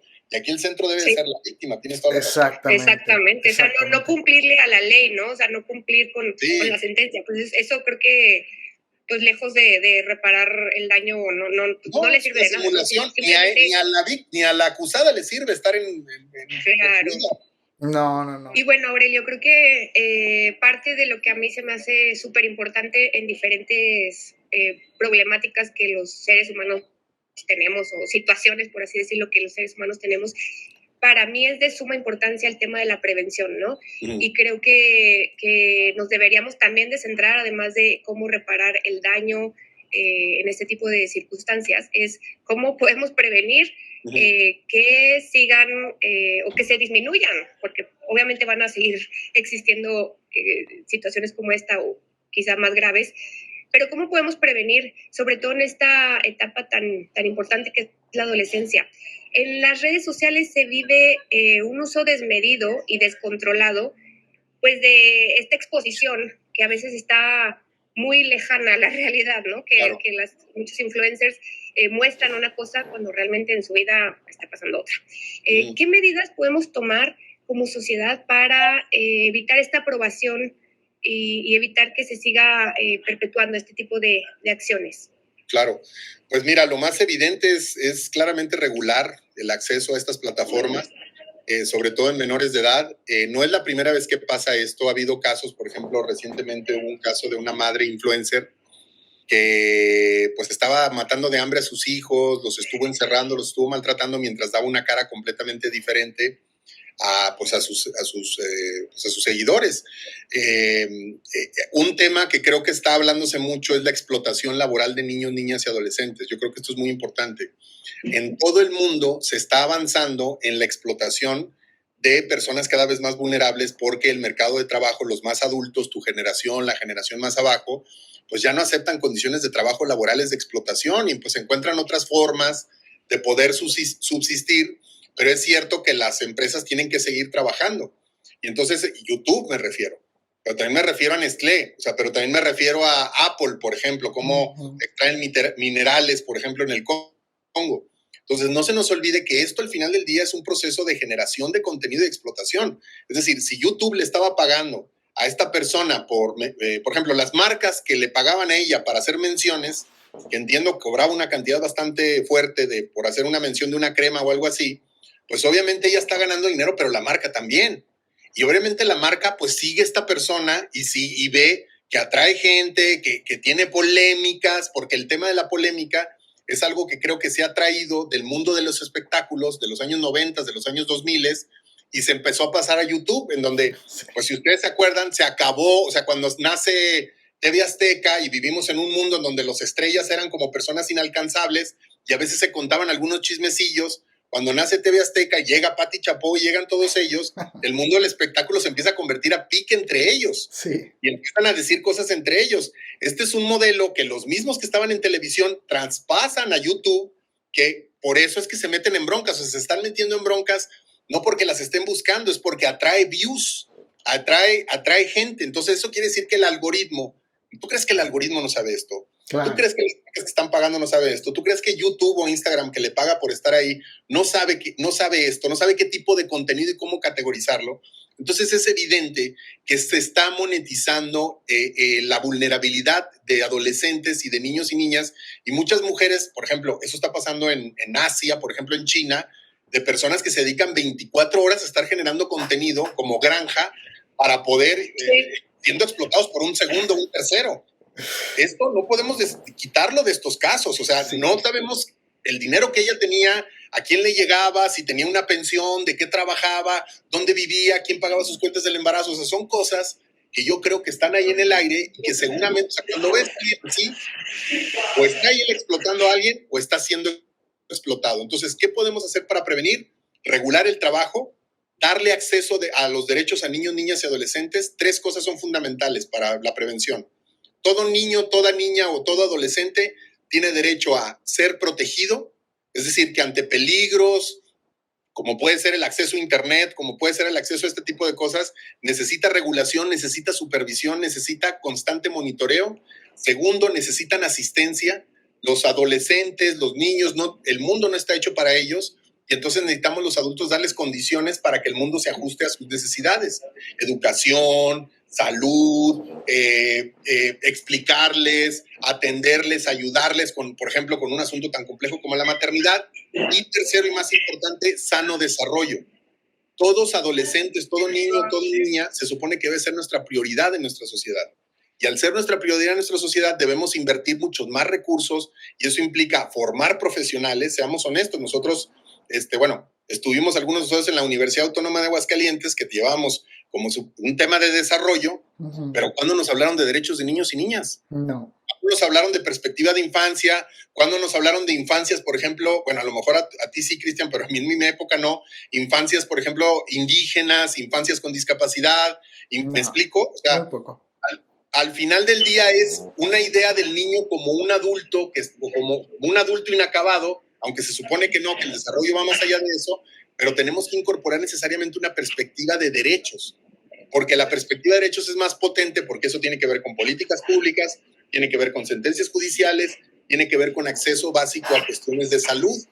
Entonces, mientras no incorporamos la perspectiva social y de derechos humanos, cuando pasan este tipo de cosas, las prevenciones pues van a ser, hay que estar atento a nuestros hijos cuando muestren señales de que están poniendo mal. No, o sea, eso es como cuando la policía va a tu colonia y te dice, no, pues vamos a hacer algo que se llama vecino vigilante. Y entonces cuando ven un ladrón me mandan por WhatsApp. O sea, está bien, pues sí hay que hacer eso, pero eso no es resolver el problema. Eso es hacer como que ahora el problema está en los individuos y no en la estructura que realmente genera las condiciones. Sí, Exacto, sí. Coméntame. Yo escuché algo, Aurelio, no sé si ya sepas tú, me parece que un gobernador de la República quería lanzar como una iniciativa para regular para regular la edad del uso de redes sociales, o sea, que me parece que antes de los 14, que sería prohibir el uso de redes sociales, y ya a partir de los 15 a los 18, como más regulado. No sé qué tan viable, más bien es muy viable, pero no sé qué tan... posible que se pueda realizar. Ajá, posible, exacto. Miren, China, Europa tienen esas regulaciones. Nosotros no las tenemos nada más porque se quiere, o sea, aquí es libre mercado, pues. Y esas regulaciones no solamente, pueden hacerse, deben hacerse, sino que hay muchísima investigación. O sea, de verdad, yo tenía una posición muy escéptica con respecto a prohibir las redes sociales, me parecía como moralino y cosas así. Al principio, honestamente, sí, todos veíamos el Internet como, bien, de manera moralina, no pasa nada, ¿no? Pero ahora la investigación está diciendo que hay un efecto claro, o sea, un efecto que no solamente se sabe por estudios independientes, sino por los mismos que hacen investigación en los algoritmos de Instagram. O sea, Instagram te hace sentir mal. Sí. O sea, Instagram está diseñado para que te sientas mal porque estás ante una realidad que deseas y ante el deseo hay una frustración y cuando el algoritmo detecta esta frustración, pum, ahí te va un producto, pum, ahí te va un influencer, pum, ahí te va. Se llama Cambridge Analytica. Eso fue un escándalo en el 2017 donde se dieron cuenta de que se estaban haciendo perfiles psicológicos basándose no en las necesidades de las personas, sino en sus vulnerabilidades, en sus frustraciones, en sus miedos. Entonces, el algoritmo está hecho para hacerte sentir mal, para hacerte sentir inadecuado. Entonces, me imagino muchas cosas que se pueden prevenir, pero es muy claro que en este caso las redes sociales se tienen que regular. No va a pasar. No va a pasar, pero sí nosotros que estamos en esta área, sí debemos de ser conscientes de estos estudios y sí debemos de advertir que obviamente hay otras variables en adolescente, o sea, no tenemos acceso a buena educación y otras cosas además del internet, pero es cierto que este caso en particular sí se debe de empezar a pensar en una regulación.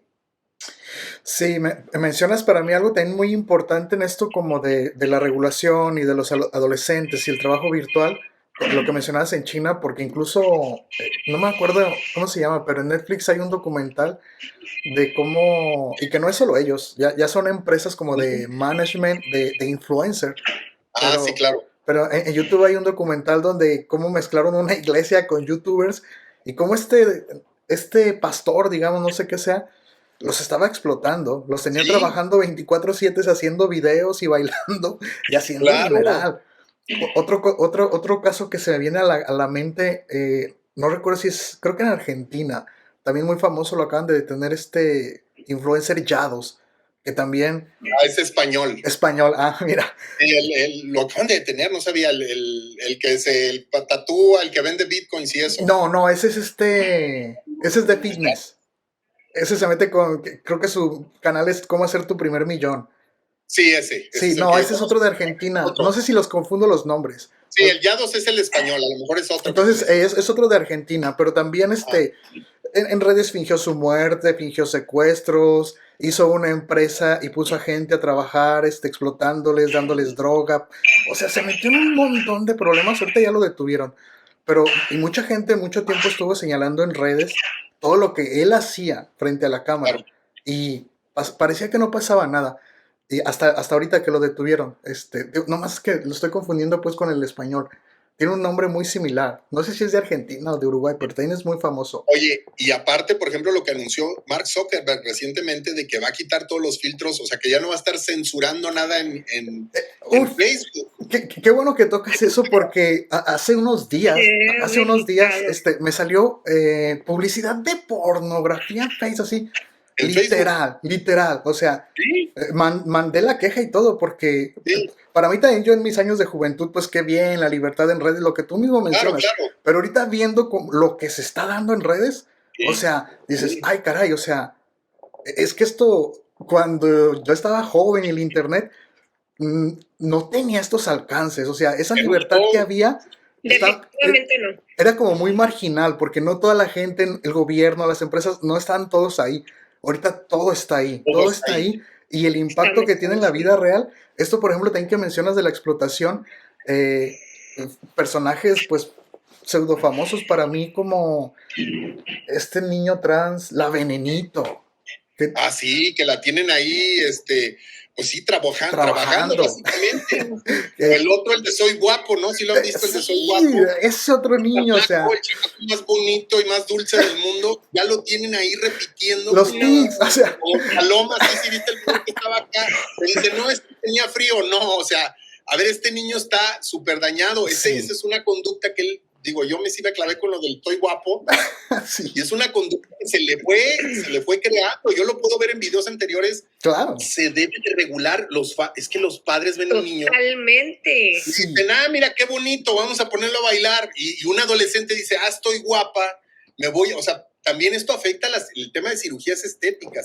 Claro, Está súper asociado al uso de cremas, o sea, todo lo que implica, porque la gente se quiere ver, dicen el Instagram look, que es imposible porque nadie se ve así. Pero ahora, como dices, está afectando la realidad, tanto hombres como mujeres. El Yados es uno, o sea, el mamey, y traen este rollo que dices, Esto no digo que no esté mal verse como se quiera ver cada quien, y el cuerpo es dueño, cada quien es dueño de su cuerpo, pero es cierto que no se hace desde una idea de salud, no se hace desde una idea de cualquier cosa, sino se hace una idea de poder pertenecer a ese mundo virtual, porque al final del día te ves así para verte mejor en Instagram, no para que te veas en la vida real. Por eso la gente ya se ve rara en la vida real. No sé si ustedes han visto las personas que están en la tele, luego te los encuentras y todos están como de cierto tamaño. Totalmente diferente, sí, claro, es una distorsión total de la realidad, ¿no? Y es lo que... Sí, no se ve, la gente en la televisión se ve diferente en la vida real.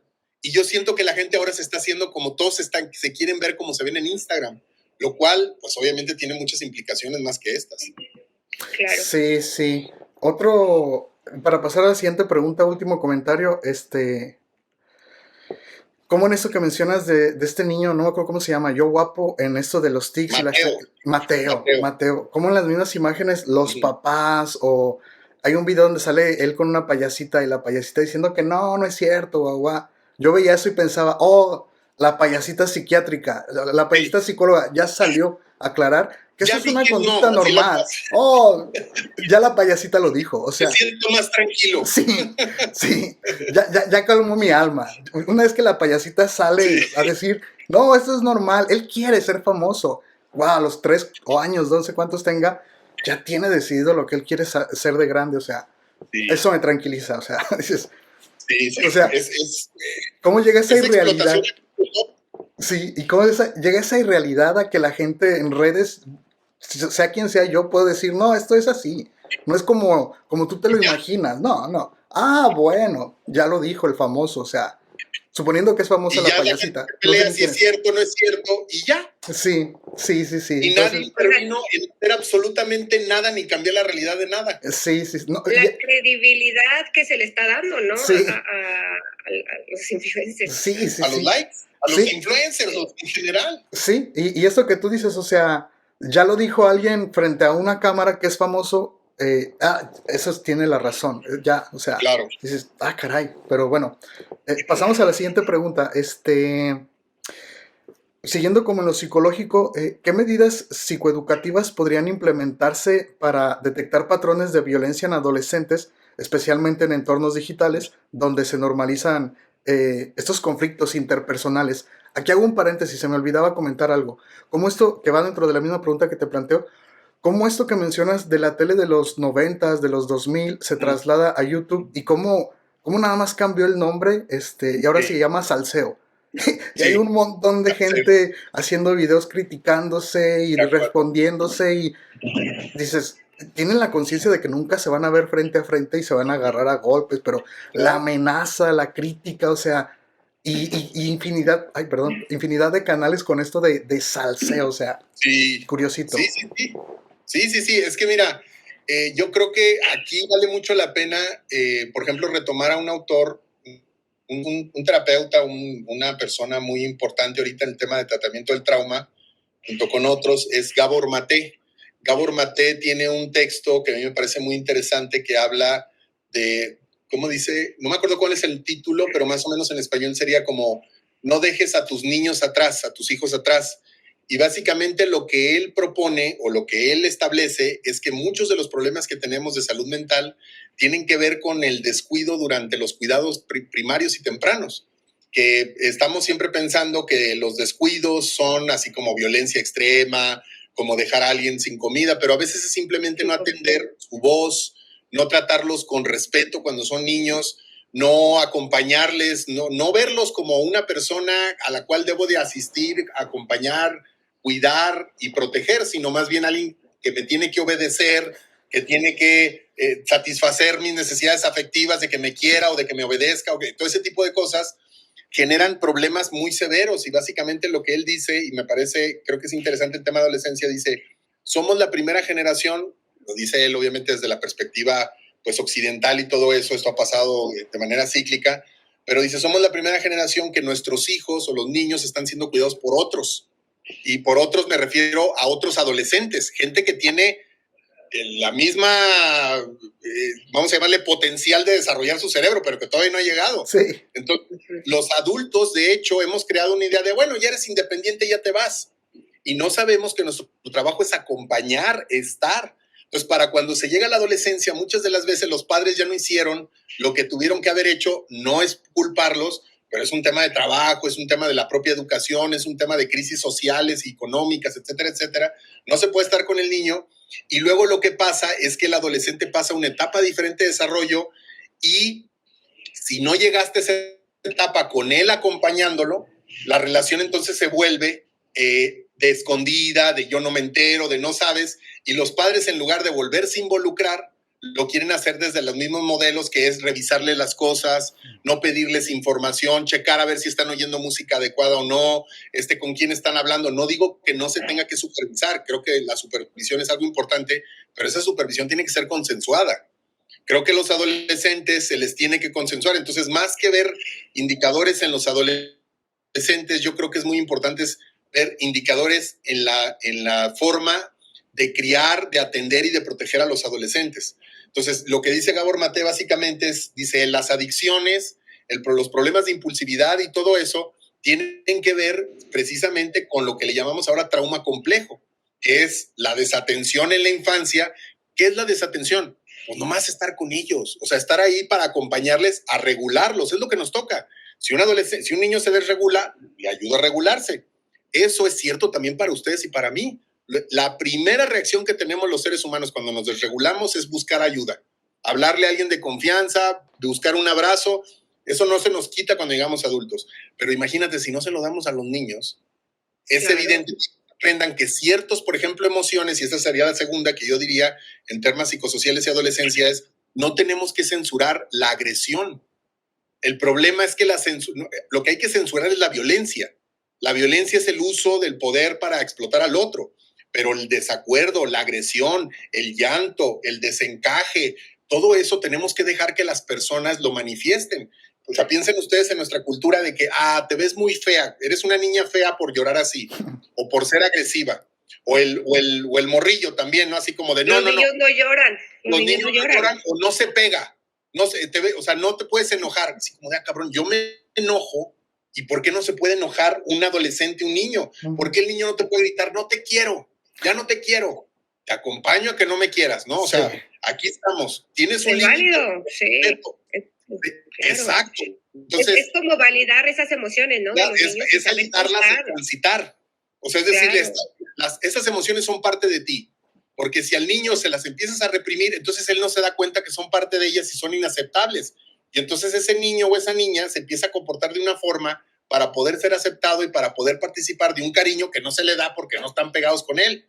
Entonces al final del día empieza a crear una personalidad y muy junguiano, se les empieza a ir la sombra, pues. Sí. No te das cuenta que eres impulsivo, sí. y tratas de evitar darte cuenta que eres impulsivo y te vuelves más impulsivo, sí. Obviamente.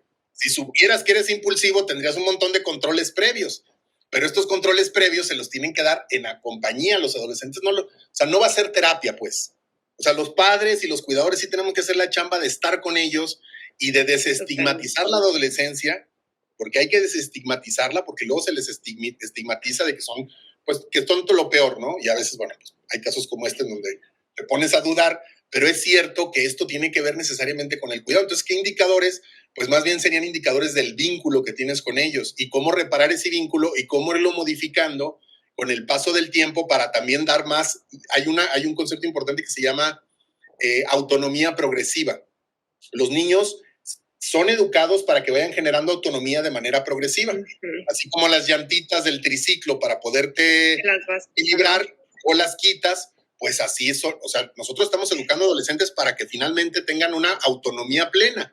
Y esta autonomía plena, pues evidentemente se va logrando mientras vas generando andamios, muy vygotsquiano. Claro. Un poco lo que voy es, al final del día, es nuestra chamba, chamba darle esas condiciones. Si no se las damos y luego reclamamos que no tiene capacidad de controlarse, pues un poco ya es demasiado tarde. Sí, y ese es un trabajo, como tú dices, que se debe dar desde la infancia, ¿no? Desde la primera infancia.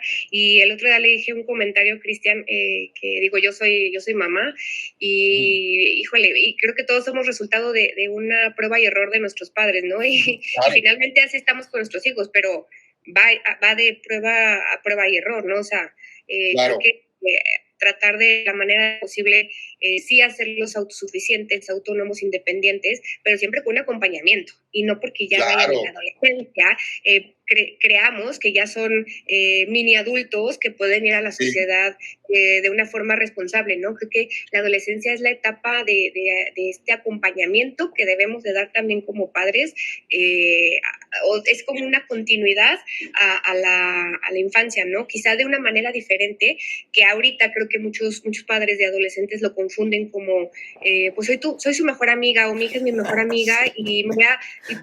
O sea, no, tú eres el adulto y tu hija, tú eres la adulta y tu hija es adolescente, ¿no? Y cada una desde su hemisferio, pero digo, no por quitarle peso a la adolescencia, sino por darle la importancia que debe de ser y tener el acompañamiento pues de los cuidadores, porque muchas veces los adolescentes pues no están con su madre o con su padre, pero sí con los cuidadores, ¿no? Que realmente tengan esta continuidad de la infancia.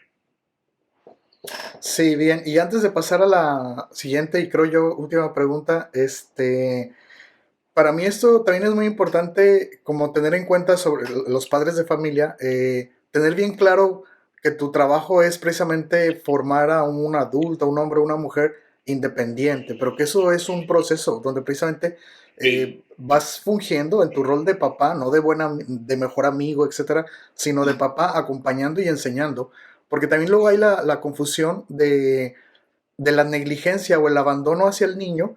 El papá o papá o mamá lo viven como lo estoy enseñando a que sea independiente, a que él haga las cosas solo. No le estás enseñando nada, lo estás dejando a su suerte. Va a aprender por sí mismo, pero eso le va a generar un dolor enorme, un vacío, porque lo estás abandonando. Esto no es volverlo independiente, es abandonarlo. Una persona independiente le enseñas. Desde que no lo dejas que él lave su ropa o sus trastes solo, le enseñas cómo lo tiene que hacer. No para que tarde un año en aprender por sus propios medios cómo se debe de hacer. No, el proceso de acompañar es, yo le enseño cómo lo hace y con paciencia, porque con una lección no va a aprender. Nadie aprendemos con una indicación. Toda la vida nos lleva a aprender muchas cosas. Oye, repite y pero repite. esa es clásica, ¿no? El maltrato a los niños se justifica con que no, es que para que aprenda cómo está de cabrona la vida, ¿no? Sí. O sea, la vida ya está mal. Sí. O sea, la vida ya está complicada. ¿Qué tal que tiene un aliado ese niño, esa niña, un cuidador, un adulto, que sabe que tiene una fe irracional en él y que lo va a cuidar bajo... No necesitas ponerle pruebas a los niños. No. O sea, la vida se va a encargar de ponernos pruebas a todos. Tienes toda la razón. Y realmente me parece un pretexto como para decir, bueno, no, este niño quiere todo. No, pues dale lo que puedes, amigo. También no hay necesidad de estar poniendo trabas o pruebas en la vida del niño para que aprenda algo que lo va a aprender eventualmente. No, a todo lo contrario, creo yo, es precisamente esas pruebas que va enfrentando el niño desde casa, sus primeros pasos, sus miedos. Es ir a enseñarlo cómo tú te tienes que enfrentar a eso. Sí, ni abandonarlo a su suerte, ni el otro extremo de los papás, yo vivir eso por mi hijo para que mi hijo no lo sufra. ¿Me explico? No, o sea, no dejar que te enfrentes al conflicto, exactamente, a la tribulación o al desgaste, al fracaso. O sea, sí, o sea, estamos para acompañarnos. Exactamente, o sea, hacerle entender al niño que eso existe y que yo te voy a enseñar a que poco a poco tú solito lo puedes resolver sin mí, sin nadie. Me explico, pero te voy a enseñar, ese es el acompañamiento, no dejarte a que tú lo descubras y tú sepas qué independiente es mi niño, mira. Mira sabe cocinar a los 10 años. ¿Quién le enseñó? Él solito. Ay, caray. Sí, si vieras los niños que recogen así material para el iPhone en África, vieras qué independientes son esos niños. Súper independientes, llegan, checan, trabajan sus 10 horas, regresan, cobran su cheque, son súper bien entendidos. Sí, o otro extremo, los niños de Hollywood, o sea, qué independientes son, hasta mantienen a su familia. Mantienen a su familia. Trabajan 10, 12 horas los niños. Es un temazo, o sea, de verdad. ¿Y sabes por qué creo que explotan a los niños? Porque nos explotan a todos, porque nos educan para ser explotados. Sí. Y la única solución que tenemos ante esta explotación es buscar controlar nuestra propia explotación. Y entonces ahí es donde creo el influencer que está logrando un poder, pero al final del día se está explotando. Autoexplotando. ¿Qué le pasó a esta mujer? Sí. Estaba viviendo una explotación que le costó mucho trabajo resolver. Bueno, y bueno, para concluir todo esto, yo creo que este tema, por ejemplo, de los niños explotados y que es tan evidente como en Hollywood, estaría bien para dar a otro tema. Pero bueno, eso ya sería en otro momento. Hasta aquí, en lo que hemos hablado del caso de Marianne y las consecuencias tanto legales como psicológicas, creo que ha sido bastante bueno los temas que hemos tocado. Te agradecemos, Aurelio, por haber aceptado la invitación, ser nuestro primer invitado en este podcast. Por ahí nos gustaría, obviamente, que fueras un invitado recurrente para seguir abordando diferentes temas que luego precisamente en las redes, ahorita está como muy en boga que las redes estén muy ligadas a lo legal, o sea, no sé si sea Claro. precisamente como estamos aprendiendo y vamos a ir precisamente controlando las cuestiones legales de las redes, pero en ese sentido se me hace muy interesante que en algún momento pues nos puedas volver a acompañar con algún otro tema. Y pues de nuestra parte creo que sería hasta aquí todo. A la gente Sí. que se quedó aquí hasta el final, que notó que a lo mejor cambiamos de apariencia, esto pues fue un fallo de la Matrix, no nos dimos cuenta y estábamos de repente ya con otra ropa. Viajamos Entonces, en el tiempo. sí, fue Sí, En el viajamos. tiempo y en el contexto. sí, entonces de repente estábamos así, no nos dimos cuenta y La cuestión virtual ya se está apropiando de nosotros. sí, Es un filtro, es un filtro. es un Es filtro para también. verme más jodido todavía. 15 días más días viejos, después. y si no, pues lo hizo un hechicero, pero cualquiera de esas dos Seguro. cosas fue. Entonces, Algo paranormal. sí, algo extraño. Exacto. Entonces, cuidado con esos viajes en el tiempo, amigos, que uno no se da cuenta y aparece en otro momento haciendo el mismo podcast. Lo bueno es que fue con la misma gente y no apareció alguien diferente, entonces eso fue ganancia. De mi parte sería todo. No sé si ustedes quieran comentarle algo más a la gente que nos ve. Aurelio, ¿dónde te pueden encontrar? ¿Dónde te pueden seguir? ¿Cómo Muy terminan rápido, me ustedes? pueden buscar como Aurelio Coronado en YouTube, en Instagram, o en YouTube tenemos un canal que se llama Psicología Criminal y Forense, donde pueden encontrar muchísimo el trabajo que hemos realizado, y en Instagram, Don Aurelio Forense, con mucho gusto, ahí nos podemos ver. Perfecto. Perfecto. Y muchas gracias, Aurelio. Como ya dijo Cristian, creo que fue súper que se da y por eso nos extendimos más en esta entrevista, que la verdad es un tema súper profundo y creo que qué mejor que lo hicimos contigo, que pues que sabes bastante del tema. Muchísimas gracias por acompañarnos y pues nos vemos pronto. Muchas gracias. Ok. Nos vemos, amigos. Hasta luego. Nos vemos en el próximo video. Chao. Adiós. Hasta luego.